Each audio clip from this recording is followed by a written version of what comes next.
ലോകം മുഴുവൻ സാങ്കേതികവിദ്യയുടെയും സാമ്പത്തിക പുരോഗതിയുടെയും പിന്നാലെ പായുമ്പോൾ നിശബ്ദമായി നമ്മുടെ പാദത്തിനടിയിൽ വലിയൊരു മാറ്റം സംഭവിക്കുന്നുണ്ട്. ആഗോള താപനം എന്ന പ്രതിഭാസം സമുദ്രനിരപ്പ് ഉയർത്തുന്നതിലൂടെ ഭൂമിയുടെ ഭൂപടം തന്നെ മാറ്റിമറിക്കാൻ ഒരുങ്ങുകയാണ്. ഇത് വരാനിരിക്കുന്ന ഒരു വിദൂര ഭാവിയിലെ കഥയല്ല, മറിച്ച് നമ്മുടെ തൊട്ടുമുന്നിലുള്ള യാഥാർത്ഥ്യമാണ്. ശാസ്ത്ര ലോകത്തിൻ്റെ കണക്കുകൂട്ടൽ പ്രകാരം നാം ഈ രീതിയിൽ തന്നെ മുന്നോട്ട് പോവുകയാണെങ്കിൽ 2100 ആകുമ്പോഴേക്കും ഇന്നത്തെ പല രാജ്യങ്ങളും നഗരങ്ങളും ചരിത്ര പുസ്തകങ്ങളിൽ മാത്രം അവശേഷിക്കുന്ന അവസ്ഥയിലായിരിക്കും. സമുദ്രം കരയെ വിഴുങ്ങുമ്പോൾ വെറും മണ്ണല്ല നഷ്ടപ്പെടുന്നത്, മറിച്ച് കോടിക്കണക്കിന് മനുഷ്യരുടെ സംസ്കാരവും ചരിത്രവും വാസസ്ഥലവുമാണ്. ആഗോള താപനത്തിൻ്റെ ഈ കറുത്ത വശത്തെക്കുറിച്ചും അപ്രത്യക്ഷമാകാൻ പോകുന്ന ആ രാജ്യങ്ങളെക്കുറിച്ചുമുള്ള ആഴത്തിലുള്ള ഒരു അന്വേഷണമാണ് നമ്മൾ ഇക്കുറി നടത്തുന്നത്. വിനോദസഞ്ചാരികളുടെ സ്വപ്നഭൂമിയായ മാലിദ്വീപ് ഇന്ന് ലോകത്തിൽ തന്നെ ഏറ്റവും കൂടുതൽ ഭീഷണി നേരിടുന്ന രാജ്യങ്ങളിലൊന്നാണ്. സമുദ്രത്തിൻ്റെ മടിത്തട്ടിലെ മുത്തുകൾ എന്ന് വിശേഷിപ്പിക്കപ്പെടുന്ന ഈ രാജ്യം നേരിടുന്നത് അസ്തിത്വ പ്രതിസന്ധിയാണ്. കണക്കുകൾ പ്രകാരം മാലദ്വീപിൻ്റെ മൊത്തം ഭൂപ്രദേശത്തിൻ്റെ 80% സമുദ്രനിരപ്പിൽ നിന്ന് വെറും 1 മീറ്റർ മാത്രം ഉയരത്തിലാണ് സ്ഥിതി ചെയ്യുന്നത്. ആഗോള താപനം മൂലം സമുദ്രനിരപ്പ് ഓരോ വർഷവും ഉയർന്നുകൊണ്ടിരിക്കുമ്പോൾ 2100ഓടെ ഈ രാജ്യം പൂർണ്ണമായും വെള്ളത്തിനടിയിലാകാൻ സാധ്യതയുണ്ട്. ഇതൊരു പ്രവചനം മാത്രമല്ല, മാലദ്വീപ് സർക്കാർ ഇതിനോടകം തന്നെ ഗൗരവമായി എടുത്തു കഴിഞ്ഞ കാര്യമാണിത്. തങ്ങളുടെ ജനതയ്ക്ക് ഭാവിയിൽ അഭയം നൽകാനായി മറ്റ് രാജ്യങ്ങളിൽ സ്ഥലം വാങ്ങുന്നതിനെക്കുറിച്ച് പോലും അവർ ആലോചിക്കുന്നുണ്ട്. കടൽ നിരപ്പ് ഉയരുന്നത് കേവലം കര നഷ്ടപ്പെടുന്നതിൽ ഒതുങ്ങുന്നതല്ല, മറിച്ച് കുടിവെള്ള സ്രോതസ്സുകളിൽ ഉപ്പുവെള്ളം കലരുന്നതിലും കൃഷിനാശത്തിലും ഇത് കാരണമാകുന്നു. ആധുനിക ലോകം കണ്ട് ഏറ്റവും മനോഹരമായ ഒരു ദ്വീപ് രാഷ്ട്രം നമ്മുടെ കൺമുന്നിൽ നിന്ന് മറഞ്ഞു പോകാൻ പോകുന്നു എന്ന ഭീകരമായ സത്യമാണ് മാലദ്വീപ് നമുക്ക് നൽകുന്നത്.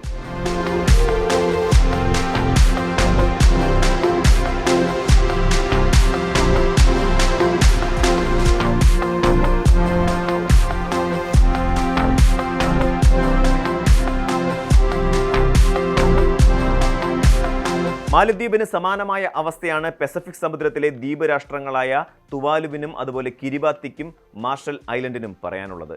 ഈ രാജ്യങ്ങളെ സംബന്ധിച്ചിടത്തോളം കാലാവസ്ഥാ വ്യതിയാനം എന്നത് ഒരു പുതിയ പത്രവാർത്തയല്ല, മറിച്ച് ദിവസേനയുള്ള പോരാട്ടമാണ്. തുവാലു ഇതിനോടകം തന്നെ തങ്ങളുടെ ജനങ്ങളെ മാറ്റിപ്പാർപ്പിക്കുന്നതിനായി ഫിജിയിൽ സ്ഥലം വാങ്ങിക്കഴിഞ്ഞു. ഒരു രാജ്യം അതിൻ്റെ മണ്ണിൽ നിന്ന് പൂർണ്ണമായും മറ്റൊരു രാജ്യത്തേക്ക് കുടിയേറേണ്ടി വരുന്ന അവസ്ഥ ആലോചിക്കുന്നതിലും അപ്പുറമാണ്. കിരിബാത്തിയും സമാനമായ തയ്യാറെടുപ്പുകളിലാണ്. മാർഷൽ ഐലൻഡിൽ ഓരോ വർഷവും തീരപ്രദേശങ്ങൾ കടലെടുത്തുകൊണ്ടേയിരിക്കുന്നു. ഈ ദ്വീപുകളിലെ ജനങ്ങൾ തങ്ങളെ കാലാവസ്ഥാ അഭയാർത്ഥികൾ എന്ന് വിളിക്കാൻ തുടങ്ങിയിരിക്കുന്നു. കടൽ ഭിത്തികൾ നിർമ്മിച്ചും മണൽ നിറച്ചും അവർ നടത്തുന്ന പോരാട്ടങ്ങൾ പ്രകൃതിയുടെ ശക്തിക്ക് മുന്നിൽ നിസ്സാരമായി മാറുകയാണ്.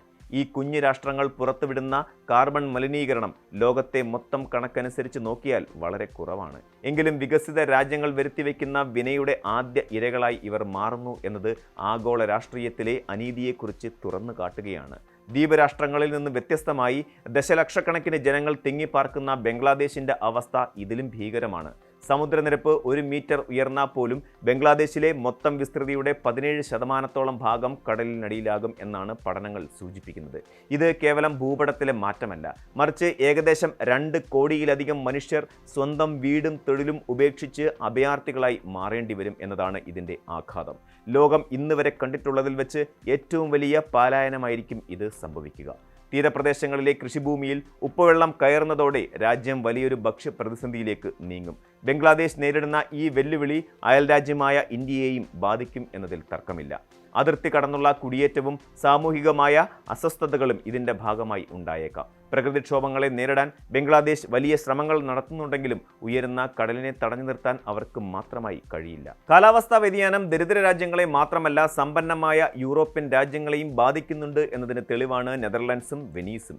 നെതർലൻഡ്സിൻ്റെ 26% ഭാഗവും നിലവിൽ സമുദ്രനിരപ്പിന് താഴെയാണ് സ്ഥിതി ചെയ്യുന്നത്. നൂറ്റാണ്ടുകളായി അവർ കടലിനോട് പൊരുതിയാണ് തങ്ങളുടെ ഭൂമി സംരക്ഷിക്കുന്നത്. ഡാമുകളും സങ്കീർണമായ പമ്പിംഗ് സംവിധാനങ്ങളും ഉപയോഗിച്ച് അവർ വെള്ളത്തെ പ്രതിരോധിക്കുന്നുണ്ടെങ്കിലും 2100 ആകുമ്പോഴേക്കും ഈ പ്രതിഭാസം എത്രത്തോളം ഫലപ്രദമാകും എന്നതിൽ ശാസ്ത്രജ്ഞർക്ക് സംശയമുണ്ട്. ഇറ്റലിയിലെ വെനീസ് നഗരത്തിൻ്റെ കഥയും വ്യത്യസ്തമല്ല. കനാലുകളുടെ നഗരം എന്നറിയപ്പെടുന്ന വെനീസ് ഓരോ വർഷവും ശരാശരി 2 മില്ലിമീറ്റർ എന്ന കണക്കിൽ താഴ്ന്നുകൊണ്ടിരിക്കുകയാണ്. നിലവിൽ തന്നെ വലിയ വെള്ളപ്പൊക്കങ്ങൾ വെനീസിനെ വലയ്ക്കുന്നുണ്ട്.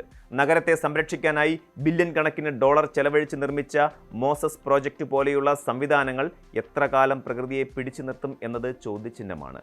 ഒരു കാലഘട്ടത്തിൽ സംസ്കാരവും വാസ്തുവിദ്യയും പേറുന്ന ഈ നഗരങ്ങൾ വെള്ളത്തിനടിയിലാകുന്നത് ലോകത്തിന് തന്നെ വലിയൊരു നഷ്ടമായിരിക്കും.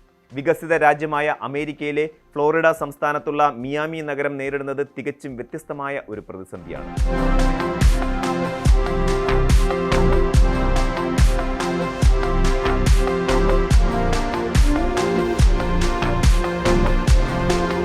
മിയാമി നിർമ്മിക്കപ്പെട്ടിരിക്കുന്നത് സുഷിരങ്ങളുള്ള ചുണ്ണാമ്പ് കല്ലിന്മേലാണ്. സമുദ്രനിരപ്പ് ഉയരുമ്പോൾ വെള്ളം കരയിലേക്ക് ഒഴുകുക മാത്രമല്ല ചെയ്യുന്നത്, മറിച്ച് ഭൂമിക്കടിയിലൂടെ ഈ ചുണ്ണാമ്പ് കല്ലുകളിലെ സുഷിരങ്ങളിലൂടെ മുകളിലേക്ക് ഉറവയായി വരികയും ചെയ്യുന്നു.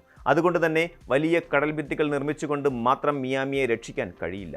നിലവിൽ തന്നെ വേലിയേറ്റ സമയത്ത് നഗരത്തിലെ റോഡുകളിൽ വെള്ളം നിറയുന്നത് പതിവായിരിക്കുകയാണ്. കോടിക്കണക്കിന് ഡോളർ വിലമതിക്കുന്ന ആസ്തികളുള്ള ഈ നഗരം 2100ഓടെ വാസയോഗ്യമല്ലാതായി മാറുമെന്നാണ് വിദഗ്ധർ മുന്നറിയിപ്പ് നൽകുന്നത്.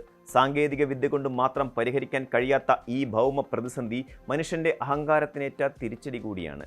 ഈ രാജ്യങ്ങളും നഗരങ്ങളും അപ്രത്യക്ഷമാകുമ്പോൾ ലോകം നേരിടാൻ പോകുന്നത് കേവലം ഭൂമി നഷ്ടപ്പെടുന്ന പ്രശ്നം മാത്രമല്ല. ഒരു രാജ്യം ഭൂപടത്തിൽ നിന്ന് മായുമ്പോൾ ആ രാജ്യത്തെ ജനങ്ങളുടെ പൗരത്വം, അവരുടെ നിയമപരമായ അവകാശങ്ങൾ, അന്താരാഷ്ട്ര അതിർത്തികൾ എന്നിവ എങ്ങനെ നിർണ്ണയിക്കും എന്നത് വലിയൊരു നിയമ പ്രശ്നമായി മാറും. തങ്ങളുടെ രാജ്യം ഇല്ലാതായാലും അന്താരാഷ്ട്ര വേദികളിൽ തങ്ങൾക്ക് വോട്ടവകാശം വേണമെന്ന് തുവാലു പോലെയുള്ള രാജ്യങ്ങൾ ഇപ്പോൾ തന്നെ വാദിക്കുന്നുണ്ട്. കൂടാതെ ദശലക്ഷക്കണക്കിന് മനുഷ്യർ അഭയാർത്ഥികളായി മാറുമ്പോൾ ഉണ്ടാകുന്ന സാമ്പത്തികവും സാമൂഹികവുമായ ആഘാതം ലോകക്രമത്തെ തന്നെ തകിടം മറിക്കാൻ പോകുന്നതാണ്. ഇത് കേവലം ആ രാജ്യങ്ങളുടെ മാത്രം പ്രശ്നമല്ല, മറിച്ച് മനുഷ്യരാശി ഒന്നടങ്കം നേരിടേണ്ടി വരുന്ന ഒരു വലിയ പ്രതിസന്ധിയാണ്. 2100 എന്നത് വരാനിരിക്കുന്ന ഒരു വിദൂര വർഷമായി നമുക്ക് തോന്നാം. എന്നാൽ നമ്മുടെ അടുത്ത തലമുറ ജീവിക്കേണ്ട ലോകമാണിത്. ഈ രാജ്യങ്ങൾ നേരിടുന്ന ഭീഷണി നമ്മൾ വായുവിൽ നിറയ്ക്കുന്ന കാർബൺ ഡയോക്സൈഡിൻ്റെയും നാം നശിപ്പിക്കുന്ന വനങ്ങളുടെയും ഫലമാണ്. പ്രകൃതിയെ ചൂഷണം ചെയ്യുന്ന വികസന മാതൃകകൾ നമുക്ക് നൽകുന്നത് വലിയൊരു ദുരന്തത്തിൻ്റെ മുന്നറിയിപ്പാണ്. ഇനിയെങ്കിലും നാം പുനരുപയോഗ ഊർജത്തിലേക്കും പരിസ്ഥിതി സൗഹൃദ ജീവിത ശൈലിയിലേക്കും മാറാൻ തയ്യാറായില്ലെങ്കിൽ 2100ഓടെ നമുക്ക് നഷ്ടപ്പെടുന്നത് ഏതാനും രാജ്യങ്ങൾ മാത്രമല്ല, മറിച്ച് വരും തലമുറയുടെ നിലനിൽപ്പ് തന്നെയാണ്. ഈ മാറ്റം ഇതിനോടകം തന്നെ തുടങ്ങിക്കഴിഞ്ഞു എന്ന ബോധ്യം ഓരോ പൗരനിലും ഭരണാധികാരിയിലും ഉണ്ടാകേണ്ടത് അത്യാവശ്യമാണ്. കടൽ ശാന്തമാണെന്ന് തോന്നുമെങ്കിലും അത് പതുക്കെ നമ്മുടെ കരകളെ വിഴുങ്ങാൻ ഒരുങ്ങുകയാണ്. ഇത് വെറുമൊരു മുന്നറിയിപ്പല്ല, പ്രവർത്തിക്കാനുള്ള അവസാന നിമിഷമാണ്. നമുക്ക് ചുറ്റുമുള്ള ലോകത്തെ സംരക്ഷിക്കാൻ നാം ഒരുമിച്ച് നിൽക്കേണ്ട സമയം അതിക്രമിച്ചിരിക്കുന്നു. നമ്മുടെ ഓരോ ചെറിയ പ്രവർത്തനവും ഭാവിയിൽ ഒരു രാജ്യത്തിൻ്റെയോ നഗരത്തിൻ്റെയോ നിലനിൽപ്പിന് കാരണമായേക്കാം എന്നോർക്കുക. കൂടുതൽ വാർത്തകൾക്ക് news 18 Keralam YouTube channel subscribe ചെയ്യുക.